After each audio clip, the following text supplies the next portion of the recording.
Sandrine Charnoz, bonjour. Bonjour Géraldine. Alors, je suis ravie de vous rencontrer aujourd'hui. Nous nous sommes connectés lors du think tank Marie-Claire. C'était il y a 3 semaines maintenant. Nous étions à l'Assemblée nationale et aujourd'hui, j'avais envie de vous interviewer parce que vous avez un rôle clé et fondamental au sein du groupe RATP. Vous êtes chef de projet du plan de lutte contre les violences sexistes et sexuelles dans les transports. Comment est né ce projet, Sandrine ? Alors ce projet est né de l'envie du groupe RATP de venir sur cette thématique-là et de lutter contre le harcèlement sexuel dans les transports et permettre à nos clients et à nos clientes de voyager de manière plus sûre et plus sereine. Donc c'est une création de poste en mars 2020. Alors je dis une création de poste, ça ne veut pas dire que l'entreprise ne faisait rien avant. Il y avait plein de choses qui préexistaient et l'ensemble des équipes terrain étaient sensibilisées, étaient formées sur ces sujets-là. Mais le poste a été créé pour donner de l'ampleur à ce projet et surtout pour pouvoir mieux communiquer, mieux écouter ce qui se fait aussi ailleurs. Il y a une ambition de partage avec les autres transporteurs, mais également de mettre en œuvre ce qui se fait de mieux dans ce domaine-là. Et c'est pour ça que ce poste a été créé en mars 2020 dernier. Eh bien, en mars 2020, donc ça fait quasiment 3 ans que vous travaillez sur ce projet, un projet clé et important pour la RATP. Vous, aujourd'hui, est-ce que vous êtes un électron libre ? Quel est votre positionnement au sein du groupe RATP ? Une excellente question parce que quand vous arrivez sur un poste, vous ne l'avez pas forcément prédéfini et je trouve qu'il a été extrêmement bien positionné et calibré. Pour ne rien vous cacher, je suis directement rattachée à une membre du COMEX et j'ai 2 autres sponsors du COMEX. Le COMEX, c'est le comité exécutif du groupe RATP. Et donc, je suis directement reliée à la tête dirigeante de la société, ce qui me donne à la fois de la force, de la légitimité, mais qui vous montre surtout l'intérêt que le groupe a sur ce sujet-là. Je vais 2 fois par an en comité exécutif pour faire valider les plans d'action, pour rapporter là où nous en sommes et pour mettre en avant les différents indicateurs et différentes idées qui vont émerger pour les 6 prochains mois. Donc c'est vraiment un positionnement, je vois par rapport à certaines de mes consoeurs et confrères qui sont sur ces sujets-là, sans vouloir donner de nom, mon rattachement à haut niveau me donne quand même une force et démontre que la RATP a vraiment pris ce sujet à bras-le-corps et que c'est la tolérance zéro sur ces questions-là. Tolérance zéro. Eh bien, merci en tout cas d'avoir pris à bras-le-corps ce sujet. Il est vrai que pour mon expérience personnelle, je n'ai plus peur de prendre les transports le soir, alors que c'était vraiment une peur anthologique, on va dire, par rapport à cela. Qu'est-ce que vous avez mis en place en premier lieu ? Donc, mars 2020, je rappelle le contexte, c'est le confinement qui démarre. Qu'est-ce qui s'est passé à ce moment-là ? Alors, c'est le confinement pour les Françaises et les Français, mais pas pour les transporteurs. Nous avons continué, pendant la période de confinement, à faire rouler trains et bus, et même nous avons mis des services de bus spécifiques pour les personnels hospitaliers pour qu'ils puissent se rendre sur leur lieu de travail, y compris en horaire tardif. Donc pour nous, c'est pas une phase d'isolement, donc ça m'a permis de lancer un grand diagnostic de ce qui se faisait dans les différents départements.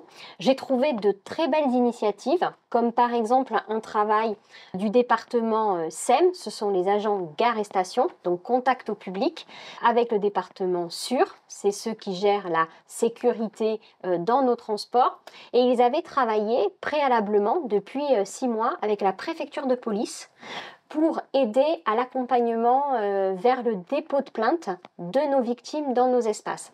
Et donc j'avais une excellente base qui m'a permis du coup de proposer une action plus large et plus complète, mais je suis partie de partenariats qui existaient déjà. Donc nous avons monté un processus de prise en charge des victimes complet avec une formation spécifique complémentaire. Nos agents sont formés pour tout ce qu'on appelle accident voyageurs, accident tiers de manière générale. Ils avaient une formation sur la problématique du harcèlement sexuel dans les transports, mais nous avons rajouté une formation spécifique pour la prise en charge des victimes. Les mots à dire, les mots à ne pas dire. Ils avaient prévu de les accueillir avec eux dans les espaces pour les mettre en sécurité, les mettre à l'abri, ces victimes. Donc si vous avez un souci dans les transports, vous trouvez un agent en gare et station ou vous appelez sur la borne d'appel, il vous mettra à l'abri, il prend le temps de vous écouter, de localiser les faits et nous accompagnons vers le dépôt de plainte. C'est-à-dire que nous avons les numéros des commissariats, les commissariats ferrés, nous vérifions l'affluence pour vous envoyer au bon endroit où il y aura le moins d'attente possible. Nous vous remettons un flyer pour que vous arriviez avec ce flyer au commissariat et qu'on vous identifie et qu'on puisse vous prendre également en charge. Nous offrons la possibilité d'un taxi et donc ça c'est grâce au partenariat avec la délégation aux victimes chez nous. Vous pouvez sortir de dépôt de plainte assez tardivement. Et donc, c'est normal que l'on puisse vous raccompagner chez vous en taxi. Vous pouvez aussi, au moment de l'agression, ne plus du tout être en état de reprendre le transport. Et dans ce cas-là, nous vous offrons un taxi aussi. Donc, c'est quelque chose qui est à la main de l'agent et qu'il peut proposer. Et puis, pour finir, nous prenons les coordonnées des victimes qui l'acceptent et nous les rappelons 2 jours après. Nous les rappelons 2 jours après et c'est extrêmement important pour prendre de leurs nouvelles, pour voir un peu comment ça s'est passé, si elles ont pu déposer plainte.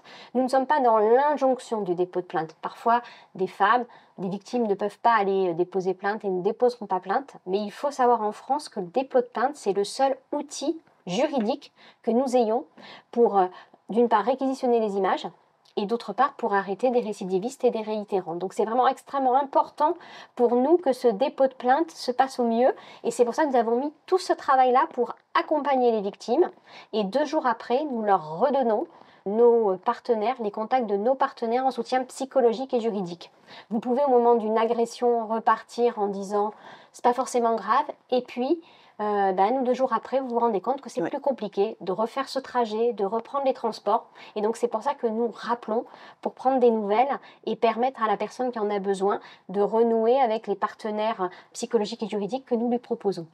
Moi, ce que j'entends, c'est formation des agents, donc une formation complémentaire des agents par rapport justement aux violences sexistes et sexuelles, pouvoir les sensibiliser et avoir les bons mots lorsqu'ils accueillent les victimes. Et puis, le suivi des victimes. Il y a vraiment une prise en charge de la RATP des victimes pour qu'elles soient mises en sécurité, les rassurer, les accompagner dans toutes leurs démarches. Mais c'est des éléments, en fait, vous voyez, qu'on n'a pas forcément. C'est des informations qu'on n'a pas forcément.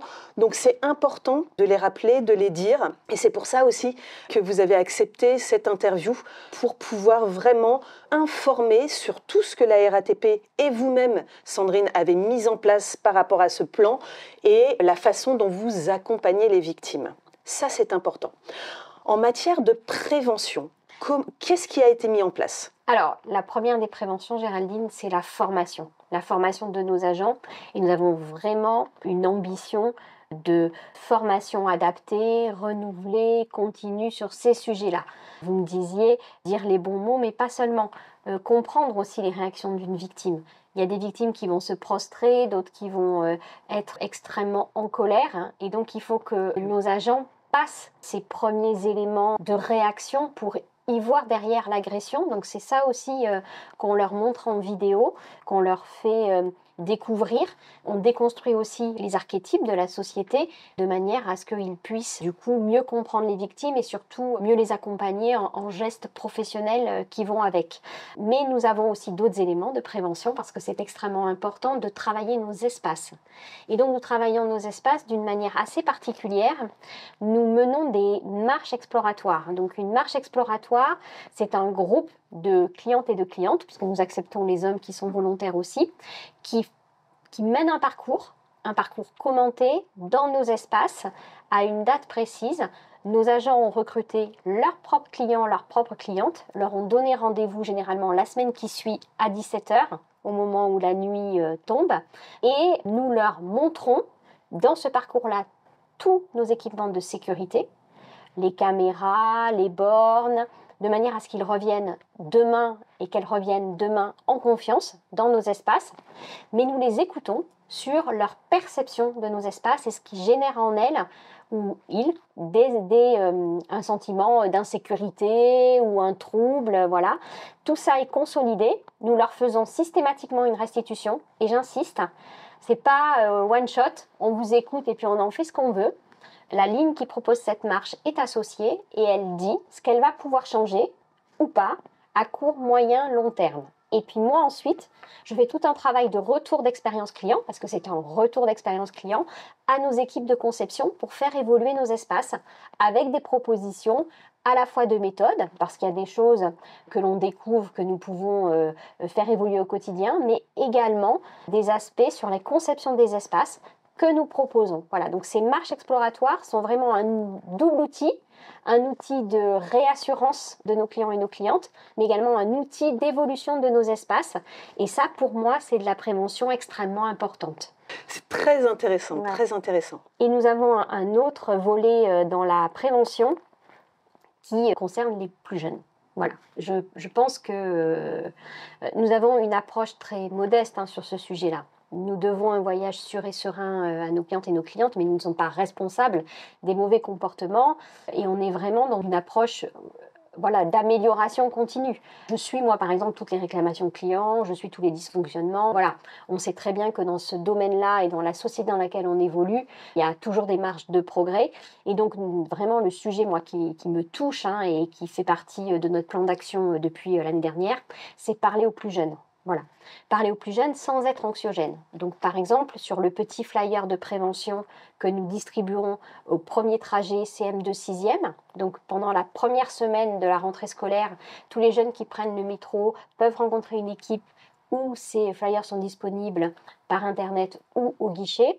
Donc c'est toute la problématique des titres de transport, de ne pas faire du roller sur les quais, qui correspond aux premiers usages du transport, mais il y a aussi un petit volet sur si quelqu'un t'embête. Voilà, on n'est pas dans le vocabulaire de l'agression, du harcèlement, mais si quelqu'un t'embête, et on remet en avant nos agents pour que les jeunes puissent aller leur parler et osent aller leur parler pour quoi que ce soit. Voilà, donc ça c'est un volet prévention important.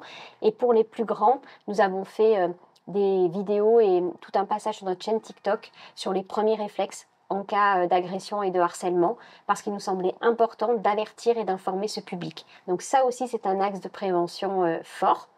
Et puis, je le disais, nous ne sommes qu'une partie de la solution. Nous, transporteurs, nos autres clients sont aussi une partie de la solution.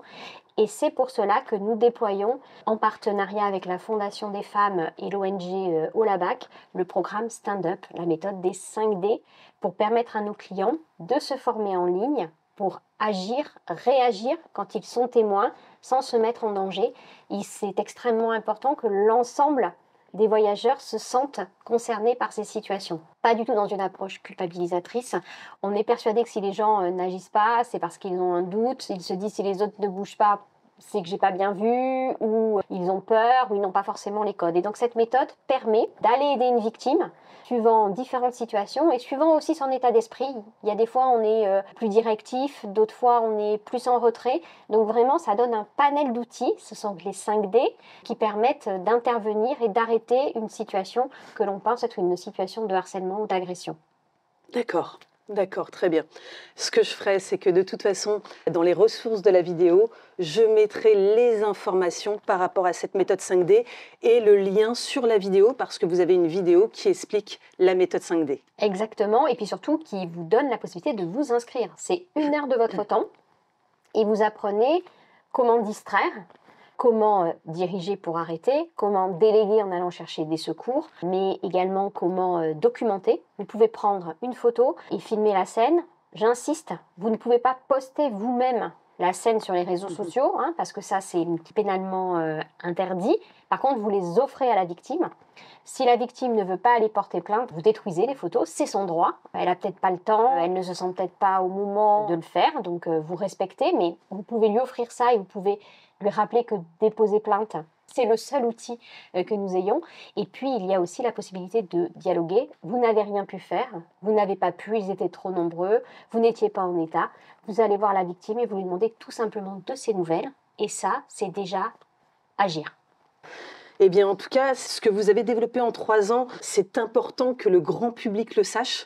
C'est vraiment un véritable plan de déploiement pour plus de sécurité. Alors, Sandrine, une petite question. Quand la police est présente le soir ou la nuit dans les transports, est-ce que ça fait partie de votre plan ou c'est vraiment une décision des commissariats ou de la préfecture de police d'être présente dans les transports la nuit? Alors, il y a tout un travail coordonné entre les différentes forces d'intervention. Ce que la RATP pilote, ce sont ses propres services de sécurité et de sûreté. Ils ont écrit dans le dos force de sûreté de la RATP. Cela dépend directement de nous. Donc, comment nous les positionnons dans l'espace? Il y a à la fois le professionnalisme, l'habitude de travail, mais il y a aussi l'analyse de tous les faits de sécurité et de sûreté qui nous sont remontés, qui font qu'on repositionne là où il y a des sujets régulièrement. Ce qu'il faut dire à nos auditeurs, à nos auditrices, téléspectateurs, téléspectatrices, c'est qu'il y a un numéro d'alerte qui est le 3117. 3117 par téléphone, mais parfois on ne peut pas forcément parler quand on est témoin d'une scène ou quand on est agressé. Et donc il y a le SMS qui est le 3117 7 qui permet de rentrer en contact avec un PC, c'est le PC SUGE en fait, c'est le PC de la SNCF qui lui, suivant où vous êtes, va envoyer la patrouille la plus proche s'il le peut, et ça peut être aussi la police parce qu'il y a un poste de commandement qui permet d'envoyer l'équipe la plus proche. Donc vous pouvez, sur un appel, dans une station RATP, voir la police venir à votre rencontre. Voilà, c'est tout à fait envisageable et c'est coordonné. Donc ils travaillent ensemble, nous les accueillons aussi régulièrement et ils nous informent régulièrement. Donc il y a un vrai travail de coordination des équipes de sûreté. Mais ça, on n'en doute pas. Et on l'a bien senti dans les transports. En tout cas, bravo pour tout ce que vous avez développé. Quels sont les next steps pour vous, Sandrine? Parce que là, on arrive à l'aboutissement de ce projet. Moi, je pense vraiment qu'il y a eu un réel changement dans les transports, qu'on se sent plus en sécurité. Et puis, en fait, tout ce plan a été développé. Quels sont les next steps? C'est gentil de reconnaître, de voir un petit peu le travail, mais ce n'est jamais fini. Vraiment, avec grande modestie, les agents changent, les agents tournent. Il faut vraiment garder l'ouvrage sur le travail. Je pense qu'il faut vraiment continuer à progresser. Nous sommes là sur 2 années de prise en charge des victimes sur le réseau ferré, mais nous lançons la prise en charge des victimes en réseau de surface. Voilà, donc c'est vraiment la prochaine étape. Dans les bus, dans les trams, aux arrêts, nous allons aussi déployer un processus de prise en charge des victimes. Donc ça, c'est voilà, notre gros challenge de l'année. C'est important que l'ensemble du réseau maintenant soit mobilisé contre les violences sexistes et sexuelles à l'encontre de nos voyageurs. Et puis le next step, c'est faire évoluer la société. Parce que, encore une fois, la RATP doit un voyage sûr et serein à ses clientes et à ses clients, mais on a quand même un problème de comportement de certains individus. Et c'est pour ça que nous nous engageons beaucoup dans un think tank comme Marie-Claire, parce que nous pensons que l'éducation au consentement, l'éducation, la promotion de l'égalité femmes-hommes est une des solutions pour que nous puissions tous voyager dans de bonnes conditions. Voilà, donc ça c'est aussi une prochaine étape et là pour le coup le travail est immense. Et puis nous avons également tout un travail sur de nouveaux dispositifs que l'on expérimente actuellement et que nous voudrions généraliser, comme les descentes à la demande. Vous prenez le bus un peu tard, après 22 heures, il passe devant chez vous mais l'arrêt est un peu plus loin. Nous aimerions pouvoir vous déposer au début de votre rue ou au devant de votre porte, si c'est possible, on ne peut pas vous arrêter au milieu d'un rond-point. On avance sur des dispositions telles que celle-là, donc des idées, il y en a en permanence, et vraiment, s'il y a un mot d'ordre, c'est ne jamais rien lâcher et surtout ne jamais considérer que l'on a fini et que l'on est arrivé. Ça, c'est vraiment la façon dont je présente toujours le plan. Je dis pas c'est super, on a un processus de prise en charge, on a un numéro d'alerte. Je dis toujours ça se re-challenge, ça se re-questionne et c'est sans arrêt qu'il faut être sur ces sujets-là. Et encore une fois, comme c'est une question de société, il faut que la RATP prenne sa part, toute sa part, mais rien que sa part, dans un sujet voilà, qui nous dépasse grandement. Eh ben, en tout cas, merci de tous ces éléments d'information. Merci pour ce que vous faites au quotidien parce que je le sais, on a déjà échangé ensemble en préalable de cette interview. Vous êtes donc passionné dans le sens où c'est vraiment une mission que vous portez, Sandrine. Et ça, c'est important. Vous êtes investi dans cette mission à 1000%. Donc, en tout cas, merci de m'avoir consacré ce temps et on vous envoie force et énergie pour les next steps et tout ce que vous aurez à développer dans les prochaines années. Merci à vous parce que vous me donnez peut-être l'occasion de toucher des personnes qui ne connaîtraient pas le 3117, qui ne savaient pas que nos agents étaient formés, qui ne connaissent pas nos bornes d'appel. Et c'est peut-être des gens à qui on va faciliter ou redonner le goût du transport collectif, en tout cas l'impression qu'ils pourront dorénavant voyager sereinement sur notre réseau. Merci beaucoup. Merci et à bientôt.